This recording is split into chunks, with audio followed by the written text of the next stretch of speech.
শেখ, আমার প্রশ্ন হলো, জুমার খুতবার সময় কথা বললে নেকি হতে বঞ্চিত হতে হয়, এই বিধান পুরুষ নারী উভয়ের ক্ষেত্রে কি একই? যদি একই হয় তাহলে আমরা মায়েদের সাথে, ছোট বাচ্চারা রয়েছে তাদের সাথে বিভিন্ন প্রয়োজনে কথা বলতে হয়, এক্ষেত্রে আমাদের করণীয় কি? উত্তর হচ্ছে, জুমার দিনে খুতবা চলা অবস্থায় কথা বলা নিষেধ। এমনকি হাদিসের ভাষা অনুযায়ী যদি কেউ কথা বলছে আর তাকে কেউ নিষেধ করছে, বলছে আনসিত, এই তুমি কথা বলছো কেন, চুপ করো, হাদিস বলছে ফাকাদ লাগাওতা, তাহলে তুমি একটা অনর্থক কাজ করলে, তাকে নিষেধ করাও যাবে না, এটা অনর্থক কাজ, এটা হাদিস বলছে।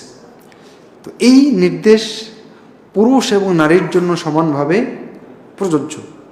সুতরাং জুমার খুতবা চলা অবস্থায় আমরা কথা বলতে পারবো না, এই কথাই ঠিক। তাহলে আমার সাথে যে বাচ্চা আছে ওকে কিভাবে সামলাবো? ওকে সলাতের আগে বোঝাবার চেষ্টা করব, সলাতের ভেতরে ইশারা করে তাকে নিয়ন্ত্রণে রাখার চেষ্টা করব, নিজের কাছে রাখার চেষ্টা করব, তবুও আমরা কথা বলবো না। অনেক সময় চোখের ইশারায়, হাতের ইশারায় অনেক কিছু করা যায়, নিয়ন্ত্রণ করা যায় বাচ্চাদেরকে। আপনি সেই পথ অবলম্বন করতে পারেন।